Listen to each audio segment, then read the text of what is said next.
The next item of business is topical questions, and at question number 1 I call Katie Clark.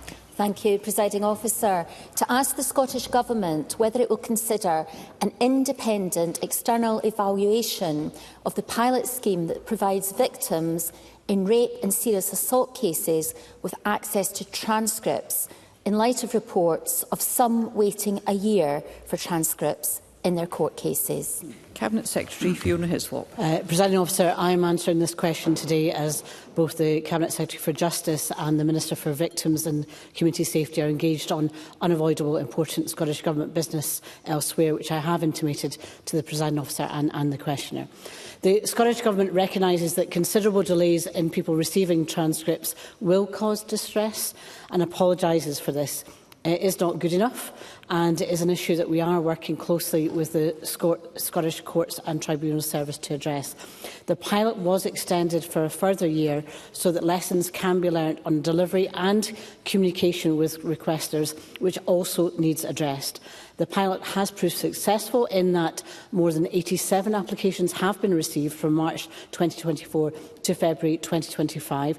We will continue to work with the Court Service to ensure that any operational challenges are overcome, and that includes an ongoing evaluation process which will rightly reflect the feedback from applicants. Ms Clark will also be aware that the Cabinet Secretary for Justice committed to work with MSPs to consider an amendment at stage 3 of the Victims, Witnesses and Justice Reform Scotland Bill to create a statutory right to transcripts. Katie Clark. Over the weekend, 3 women who were raped by a controlling abuser described the scheme as shoddy and insensitive. I hope that the Scottish Government will consider a review, and will any evaluation or review include feedback from survivors, and is the Government doing any work with victim support organisations to mitigate re-traumatisation risks? Cabinet Secretary. Clearly, any of this work must be trauma-informed. It is absolutely essential that the feedback from applicants forms part of that evaluation and includes organisations like Rape Crisis Scotland with their perspective as well. We're regularly reviewing the content of the application forms themselves to look at the addressing known and emerging challenges, and importantly there needs to be officers of support at time of receipt of the information, because how the information is received can itself, as she's indicated, cause further concerns, and obviously how that's received is agreed in advance with the requesters. Katie Clark. I'm pleased that the Cabinet Secretary has raised the issue of how information is received, because some victims now are saying that they are receiving an email with the transcript without any notice that is coming after many months of waiting. So has the Scottish Government given consideration to improving personalised communication, particularly in not guilty verdicts, as this is a concern which is being raised by a number of women now? Cabinet Secretary. So clearly how the information received is an issue. That's why I think planning in advance is important. Of course, that can only be done on an individual basis.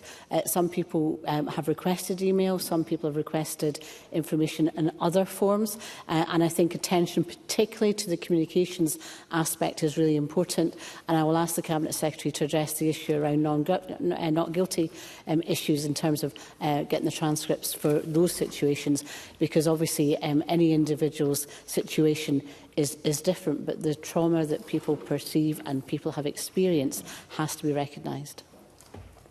Audrey Nicholl. Thank you, Presiding Officer. Absolutely no one wants survivors to have to wait any longer than necessary for a court transcript, and I hope this can be resolved as part of the evaluation of the pilot. I welcome the commitment made by the Cabinet Secretary for Justice that she would work with me and others ahead of stage 3 of the Victims, Witnesses and Justice Reform Bill on making access to transcripts permanent and within the terms of the ongoing pilot. However, I am a little concerned about the implications for further progress to be made on the pilot that may arise from another external evaluation. So I wonder if the Cabinet Secretary can outline how such an evaluation could impact the progress of the pilot. Cabinet Secretary. So it would be of concern that it could delay making the pilot statutory. It's clearly important that lessons from the pilot are used to improve how any statutory process would operate. And some of the emerging detail, such as the reasons for applying for transcripts, has reaffirmed how these can play a role in a person-centred, trauma-informed justice system. It's vitally important that any revised system takes account of the experiences of victims, irrespective of how this is done. However, this should not be done at the expense of improving access to transcripts generally, which is what the Cabinet Secretary is aiming to achieve through the work on amending the bill. Jamie Green. Thank you, Presiding Officer. Having to wait a year for a transcript, I think, is unacceptable by any standards. It also demonstrates that our justice system is neither modern nor digitised in any way. Now, the Cabinet Secretary will know I lodged an amendment at stage 2 of the Criminal Justice Reform Bill calling on the establishment of a court transcript fund, which may alleviate some of these problems. But could I also ask if the Government has considered if the Criminal Justice Modernisation Bill, which is also going through Parliament, might be the perfect opportunity to ensure we have a modern and digital justice system that is fit for purpose and looks after the needs of victims? Cabinet Secretary. So I will certainly ask the Cabinet Secretary for Justice to address your second part of your issue in relation to the modernisation programme. Clearly, digitisation has an impact right across lots of public services, and how it is done, particularly in the justice system, is really important. And I think there is an issue around expense on court transcripts, but I can say that some of the issues in the delay that we're aware of are the issues around the redaction for personal information and that process. So there is a process system here of improvement as to how technology can improve the timescales of not just obviously this vitally important new service being provided, but also generally. And I'm sure that's something that the Cabinet Secretary will reflect on. Christine Graham. Thank you very much, Presiding Officer.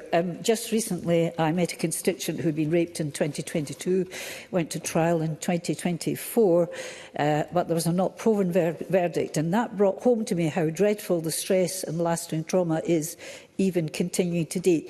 Will the Cabinet Secretary, and I'm sure she will, convey to the Cabinet Secretary for Justice the significance in obtaining that transcript for the need and continuing support when that transcript is delivered, because one must never underestimate the impact, I think particularly a not proven verdict, would have on a victim.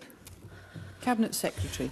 So I reflect the concerns of anybody that has been involved in giving evidence in obviously in situations that can be reaffirming of their trauma, and obviously how a trauma-informed system can help address that. So I think the member really reflects why this is important in the first place. So the step of providing these transcripts was intended to help address some of the ongoing concerns, recognising that actually at the time of somebody giving evidence, they might not immediately reflect or remember what was said for obvious reasons. So I think the step of introducing the pilot has been the right one. I think the issue has to be about how to improve it during the pilot, as well as what happens in the statutory system. And I would hope the lessons learned during the pilot would help inform changes, continuous changes as of now, but also to make sure the statutory system,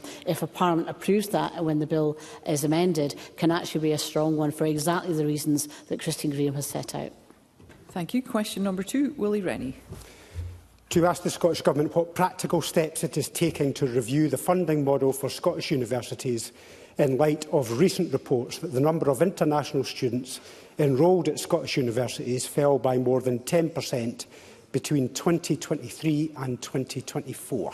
Minister Graham Day. Presiding Officer, the drop in international student numbers revealed last week did not come as a surprise to institutions, as they had already felt the impact of this. And whilst the specific numbers crystallised the scale of the issue, they did not introduce a new dimension to something we were already alive to. Indeed, for the past year, the Scottish Government and the sector have been working closely on international promotional activity aimed at mitigating this, the results of which we expect to see in the coming months. We've also been advocating with the sector for a Scottish graduate visa, and we need the UK Government to work with us on that.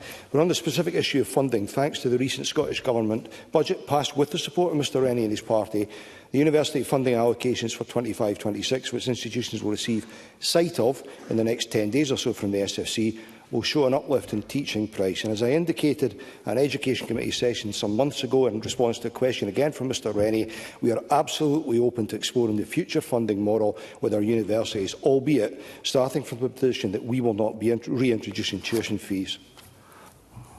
Willie Rennie. That does sound like a step in the right direction, but the UK immigration policy hasn't helped, and I accept that. But the global factors have caused even more damage, and whatever the balance, it's clear that the model which depends on high numbers of international students to subsidise our universities is just broken. Something has to change if we are to maintain the world-class reputation of our universities. Half had a deficit last year, and that's before the dire situation in Dundee. So, can I ask the Minister, does he accept that the current financial model for universities is broken? Minister.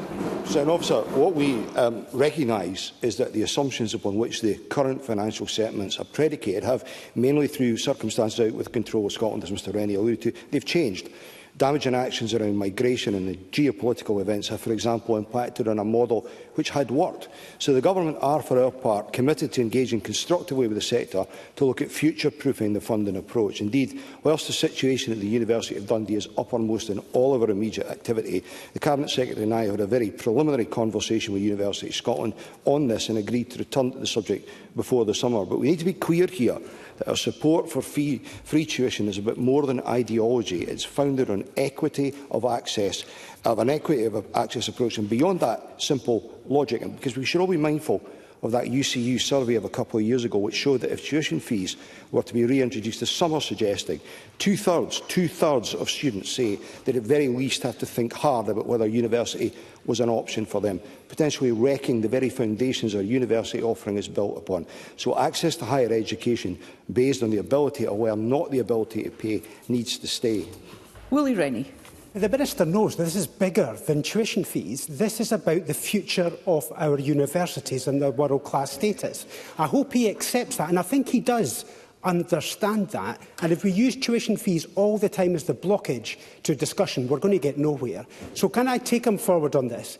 What particular discussions are there going to be? Who's going to be involved? By when are they going to be held? Will all the parties in this Parliament be invited to those discussions? And when are we going to see a conclusion? Minister. So, we're absolutely open to constructive cross-party discussion around the future of the university funding model, recognising the changing circumstances institutions find themselves in and what future asks of the sector might look like. So, in addition to working with the university sector itself, as Mr Rennie knows, there's an RSE conference coming up towards the end of May, I think it is, which will help move this discussion forward. And I know the sector itself is keen to lead on developing potential solutions. But my door is absolutely open to Mr Rennie and others who want to engage constructively on this and to bring forward ideas. Stephen Kerr. I'm grateful, Presiding Officer. When the facts change, people should be open to changing their minds. And the reality is that the big four countries, in terms of international students, are all seeing massive reductions in the number of international students attending in those countries. And that includes the United Kingdom. But in Scotland, the number of international students has dropped even further. What's depressing, I think, is the response of the First Minister, who's made it clear that he's not even prepared to discuss any kind of changes, fundamental changes to the funding models. Can I ask the Minister what financial assessment, on the basis of no discussion that includes all variables, on what financial assessment has been done in respect to keeping the sector solvent, and how much more public money would it take for that to be achieved? Minister. On the point about the level of drop in international students, I just want to make a point, if I may, Presiding Officer. There's been a comparison made between the situation in England and Scotland. These are not comparable because of the different education systems. I can go into further detail at a future date when time allows. With regard to what the First Minister said, he did not rule out changes to the future funding model. It was very clear about, and rightly so, that the return of tuition fees, that perhaps Mr Kerr favours, is not an option for this government. But beyond that, we are willing to have a discussion with the sector. Even if the Conservatives want to engage constructively on this for a change, more than welcome to engage with them. Martin Whitfield. I'm very grateful, Presiding Officer, and can I thank the Minister for his response. Can I take him back to Willie Rennie's second question, though, about whether or not the funding model is broken? Because I think it's important for Scotland, for the university sector and others to recognise whether or not the government feels we're in a position where the model is broken and needs to be fixed. And he's talked about what, who and by when, the RSC conference at the end of May. But do the Scottish Government accept that the current model is broken?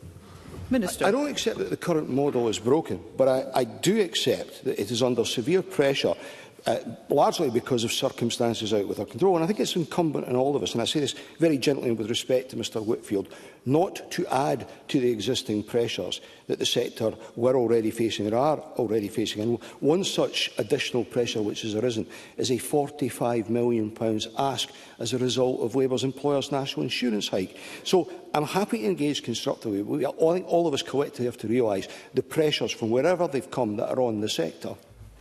Miles Briggs. Thank you, President Officer. The Minister says that the system isn't broken, but we now see a situation where there's been an 84% increase in the number of Scottish domiciled students unable to go to Scottish university because of a cap. That is a broken system for any of our constituents in my mind. So can I be as helpful as I can to the Minister? Will he today commit to the Scottish Government commissioning an independent review of further and higher education to report before the summer recess, which he said he wants these deliberations to be, and then for a cross-party discussion on this?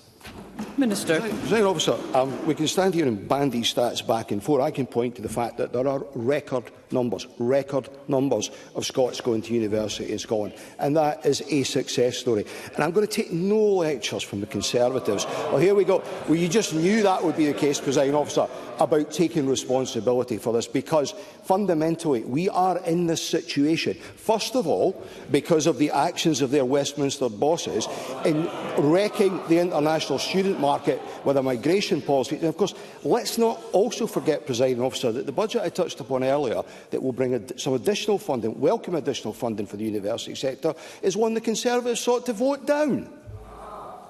Thank you. We move to question number 3, and I call Tim Eagle. Can I first of all declare a register of interest as a small farmer to ask the Scottish Government whether it considers that the reported £203 million it spent on external advisers to help administer agricultural support payments to be good value for money? Minister Jim Fairley. Thank you, Presiding Officer. The cost that the member is relates to a spend spanning over a decade, with most existing IT systems supporting agricultural stakeholders developed for the Common Agriculture Policy in 2015. And it's predominantly used for the submission and processing of rural applications. The system availability for the scheme in year 2024 was 99.92%, and it paid out £475 million so far, with a final total expected to be £555 million. Now, the payment performance has steadily improved, with payments now being made sooner, and over the period we have paid out around £5 billion in agri-payments. We are not designing our future capabilities based on the current IT, but we must provide the industry with stability and certainty as we develop new services. Tim Eagle. Let me remind the Chamber that this £203 million is on top of the near £180 million that it cost this government to build the system in the first place. By 2030, at the current rate of spend, this government would have spent £500 million on an IT system and consultants. Over the last 2 weeks, the Rural Affairs Committee has heard from industry leaders who have expressed serious concerns about the future direction of agricultural policy. Jim Walker summed it up. The way of delivering the support payments to agriculture is just not fit for purpose. The computer system is knackered and has been for years. Does the Minister agree with Jim Walker that this costly system is not fit for purpose? Minister. No, I simply do not. And I don't agree with what Jim Walker's assessment is, because first of all, he's not an IT specialist and he doesn't know what's going on behind the scenes. So what I would also point out to the members as they barrack me from the other side, as I've just said, 99.92% of the payments have been paid out on time. We have brought the payment period forward to be paying out far before the deadline dates on a regular basis. And it is the normal spend to spend roughly 20% of the IT set-up spend that was initially done in the first place. So I take the point that they're going to try to use a committee session as an opportunity to try and beat the government. But the reality is this system works, is getting the payments out, and the one thing that is most important to our farming community is to make sure that those payments get into their bank accounts on time and in full. Tim Eagle. Well, it might have got some payments out, but it's costing a lot of money to do it. See, I don't think the Minister really gets it. For every year, for the last 8 years, the SNP have squandered more than £25 million into IT consultancy fees. That could have instead, that money been used to have doubled the Sustainable Farming Capital Fund. There is a lack of coherent agricultural policy, harmful new rural legislation and a real terms cut to the rural budget. So in light of the serious concerns that have been raised, not by me, but by the agricultural leaders on the committee, can the Minister spell out now what immediate action he is taking to make sure that our essential farmers and crofters really will be supported in the future? Minister.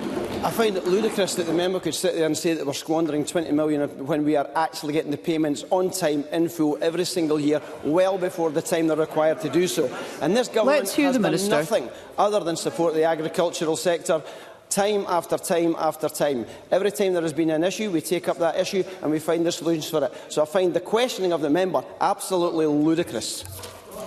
Thank you. We have interest in this question, and I'd be grateful if we could make sure that we ask concise questions and responses. And I go to Emma Harper.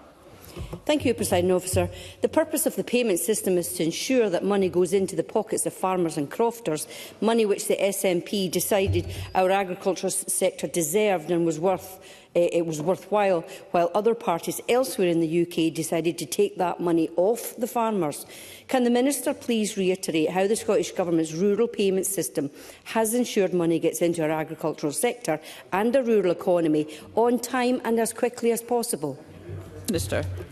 Thank you, Presiding Officer. As part of our transparent approach, we publish an annual payment strategy, and the targets within each iteration of the strategy have not only met, but payment performance has improved year on year. And indeed, we are paying the BPS earlier than ever. I'd be very happy to provide the member with the data behind this in writing, but it is crucial that the sector has financial consistency. Unlike we've seen from the Sustainable Farming Incentive down south, in addition, the Scottish Government provides funding streams to farmers and crofters via the Crofting Agricultural Grant Scheme, Croft House Grant Scheme, the Less Favoured Area Support Scheme, the Scottish Suckler Beef Support Scheme, Scottish Upland Support System and the Fruit and Veg Aid Scheme, none of which have an equivalent in England. Edward Mountain. Thank you, Presiding Officer. I just remind members of my register of interest in that I'm part of a family farm in Murray. Does the Minister regret Mr Ewing, when he was Cabinet Secretary, not scrapping the £178 million failed system and implementing a new system which was estimated to cost £34 million? And would that not have saved him the extraordinary amount of money he's had to pay over the last 10 years? Minister. I'm actually not quite sure what Edward Mountain is asking, regretting what Fergus Ewing's decisions were a number of years ago. What I do know is that Fergus Ewing in office made an exceptional effort to make sure that this system worked. He got the payments out on time and into the bank accounts of farmers, which is exactly what farmers require. What they don't need is this. Rhoda Grant. Thank you, Presiding Officer. The computer system is flawed, and that's highlighted in a damning Audit Scotland report from back in 2017. Policy is now being devised to fit the computer system rather than the system delivering government's policy. How will he ensure that policy is delivered, and would he actually be cheaper to scrap it and start again? Minister. Yeah, I don't think it would be cheaper to scrap it and start again, but I don't think there's any need to scrap it and start again. As I've already stated, we are getting the payments out on time. The payments that we are making to the services that are helping to sustain the system are in line with what would be expected under the norm for these kinds of agreements. So I think that the system is doing the job that we require it to do. We will definitely have to update it as we establish new schemes as we go along, but I don't think that's any reason to chuck the baby out with the bathwater. And Finlay Carson. In the Rural Affairs meeting of the 12th of March, concerns were raised about the lack of effective implementation and the constraints posed by the outdated IT system. Johnny Hall from the NFUS stated, and I quote, "The biggest single constraint on policy development and therefore implementation is the ability to deliver. There is a fundamental issue with the IT system and everything that goes with it." And Kate Rowell, Chair of Quality Meat Scotland, said in reference to future policy, "Unfortunately, And this brings us back to the computer system. There seems to be no way of implementing that list. The Minister continually tells us that he listens to the industry, so if he is indeed doing so, why are industry leaders always wrong and the Minister always right when it comes to concerns around the IT system's limitations? Minister. Well, I refute the question. It's not the fact that the industry is always wrong and the Minister is always right. It's the fact that we have a system that we know is working. We know that the system is getting the payments out. We know that farmers are being paid. They're getting paid ahead of time. And I'll repeat that all day if that's what I have to do. But this attack is purely based on something that the Tories have decided. They've got an attack line on the government. It's unwarranted, it's unjustified, and the payments continue to get made. Thank you, Minister. That concludes topical questions. I'll allow a moment or two for front benches to organise.